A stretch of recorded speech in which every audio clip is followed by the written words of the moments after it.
Kebetulan ada waktu, saat ini saya ingin mereview penggunaan mobil Wuling Alphest versi EX terbaru. Sesudah saya menggunakannya 2 bulan lebih, 2 bulan 5 hari, secara overall saya cukup puas ya. Mungkin saya mulai dengan alasan kenapa akhirnya saya memilih untuk membeli Wuling Alphest tipe EX ini. Pada mulanya setelah saya mencoba, bahkan juga melihat review dari beberapa YouTuber, saya memperhatikan bahwa Wuling ini walaupun harganya terjangkau, tetapi ada kelemahan yang paling menurut saya sangat fatal, itulah biaya operasional, sehingga biaya untuk bahan bakar itu tidak irit ya, boleh dikatakan boros. Saya waktu itu sudah memutuskan untuk tidak membeli Wuling, tapi membeli merek lainnya. Tapi tiba-tiba Wuling Alphest muncul dalam pameran, dan sesudah 1-2 bulan di review, dan ternyata Wuling memperbaiki sistemnya sehingga di Wuling Alphest ini agak berbeda dengan Wuling tipe kakak-kakaknya sebelumnya. Itulah salah satu yang saya tertarik, adalah lebih irit, sehingga jangan sampai membeli mobil murah tapi biaya hariannya jadi mahal karena kurang irit. Dan saya sudah membuktikannya selama 2 bulan lebih ini. Memang ada 3 faktor yang membuat mobil itu irit. Yang pertama tentu mesin, yang kedua keadaan daripada jalan waktu kita mengendarai mobil. Namun yang tidak kalah pentingnya adalah cara mengendarai mobil itu sendiri akan mempengaruhi irit tidaknya. Saya sudah mencoba di jalan biasa ya, bukan jalan tol yang normal ya, sedikit macet dan ada lampu merah, itu bisa mencapai 15,6 km per jam. Jadi bergantung jalan, bergantung juga cara mengemudikannya gimana. Dan saya bisa mencapai 15,6 km per jam. Ya itu oke bagi saya, dan ini makanya saya cukup puas ya. Dari segi cara nyetir, walaupun tipe setirnya ini masih menggunakan tilt dan tidak ada teleskopik, tapi untuk saya ukuran tinggi badan 175, tangan masih bisa mencapai dan cukuplah dengan tidak perlu sistem teleskopik. Fungsinya juga bisa dikatakan cukup lengkap, dengan bagian sini untuk audio, bahkan sebelah kiri untuk setting ADAS maupun menerima telepon. Sekarang saya masuk pada bagian dashboardnya. Dashboardnya sebenarnya cukup bagus dengan layar yang cukup jelas, itulah TFT. Desainnya cukup bagus, cuma satu sayangnya adalah belum bisa terkonek dengan CarPlay atau yang dari Apple itu. Alangkah baiknya kalau Wuling bisa mengupgrade sehingga bisa menggunakan juga CarPlay dari Apple. Semua fungsi cukup baik dari penggunaan AC dan sebagainya, settingnya AC di sini cukup lengkap, dan itu bisa juga secara manual kita atur di sini ya. Namun ada setting-setting yang saya merasa lebih aman kalau dimatikan. Contohnya vehicle control ini, di situ ada setting yang berkaitan dengan ADAS ya. Nah, di sini ada ADAS. Yang saya matikan adalah fungsi ini ya, AEB, itulah auto emergency brake. Mengapa saya matikan? Memang ini sangat menolong untuk ketika kita lengah dan tiba-tiba ada mobil atau sepeda motor di depan, maka itu akan Wuling akan langsung mengerem secara mendadak, dan saya pernah merasakan mendadaknya cukup membuat kaget tentunya ya. Namun kenapa saya matikan?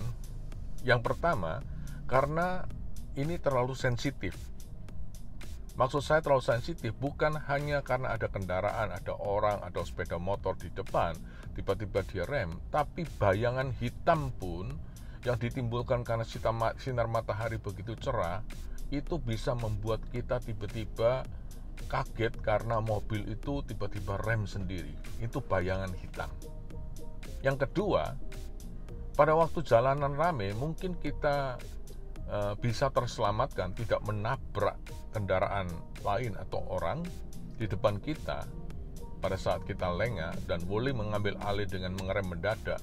Tapi masalahnya adalah ketika kita mengerem mendadak, kita tidak menabrak apa yang di depan kita, tetapi pertanyaannya adalah apakah di belakang kita yang seringkali jaraknya cukup dekat juga siap untuk rem mendadak.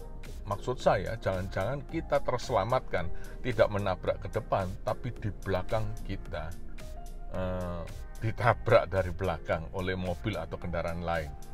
Makanya jauh lebih baik waspada, tetap waspada walaupun fungsinya cukup baik dalam mengendalikan mobil. Sementara yang lain-lain ini cukup menolong dengan fungsi-fungsi yang lain. Termasuk kalau kita lihat bagian sini, ini tinggal pencet saja.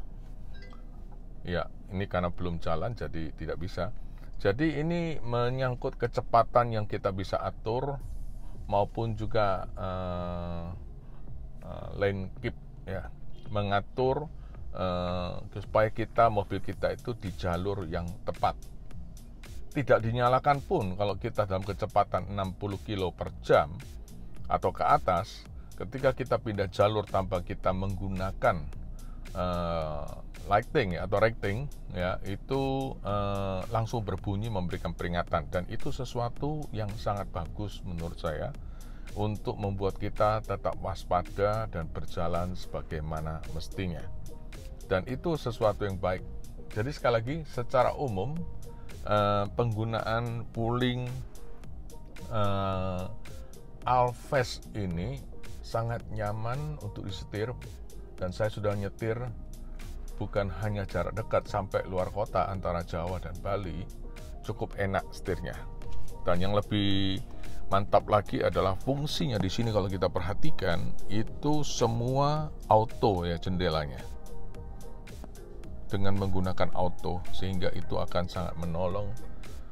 Kemudian pada bagian ini kalau kita melihat di sini perubahan giginya baik dari parkir, mundur, N, ini D. Nah, sebelah kanan D ini kalau kita perhatikan itulah yang disebut manual ya, maupun di bawahnya S atau seringkali disebut speed. Nah, seringkali orang mengeluh begini, wah, Wuling ini kok tarikannya kurang ya. Ya, namanya juga pakai sistem CVT ya, selalu punya tarikan seperti itu, harus ada delay sedikit.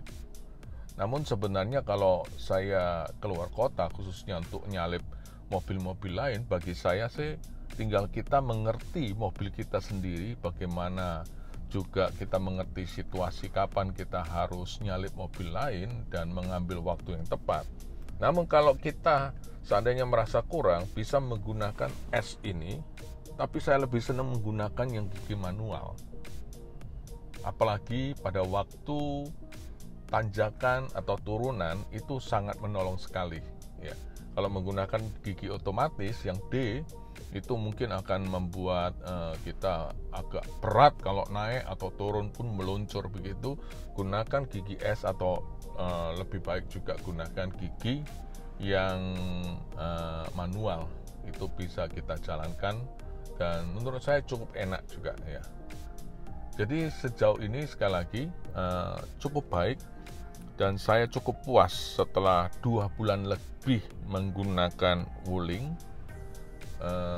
Bensin bisa irit dan juga luas daripada mobil ini juga cukup untuk kita bisa mengemudikan dengan lega maupun penumpang di sebelah yang nyetir maupun di belakang cukup baik.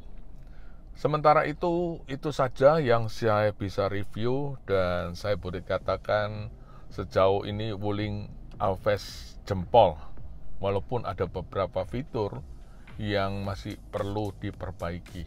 Ayo Wuling. Dan satu lagi khususnya, karena saya sempat mengalami kecelakaan di luar kota, bukan saya yang nabrak, tapi ditabrak oleh mobil lain sehingga spion patah. Ya, itu darurat ya, dipasang darurat. Yang menjadi perhatian dan harap ini diperhatikan oleh Wuling juga, karena menyangkut masa depan daripada Wuling, adalah spare part-nya ini kelihatannya susah. Ya, artinya kalau kita terjadi seperti itu, klaim asuransi indahnya terlalu lama. Di sini sudah kemungkinan 1,5 bulan hanya untuk mendapatkan spion. Nah, itu menjadi perhatian untuk Wuling, bukan hanya untuk Wuling Alves, tapi mobil-mobil jenis lainnya juga. Harap bisa Wuling memperhatikan. Walaupun dari segi servis di dealernya Wuling dan sebagainya cukup baik, orang-orangnya cukup lama, tapi masalahnya adalah spare part-nya ketika kita terjadi kerusakan dan klaim di asuransi kemudian meneruskan ke tempat bengkel yang ditunjuk, yang menjadi masalah adalah spare part-nya terlalu lama ya untuk kita mendapatkan, sehingga indahnya atau menunggunya cukup lama. Oke sobat, begitu saja review penggunaan Wuling Alves tipe EX selama 2 bulan lebih. Semoga ini memberikan inspirasi dan juga memberikan sebagai satu pertimbangan bagi rekan-rekan yang ingin membeli Wuling Alves. Jadi kesimpulannya bagi saya secara overall saya cukup puas, dan juga menggunakan ini untuk kepentingan harian cukup baik. Sampai jumpa pada video berikutnya. Terima kasih.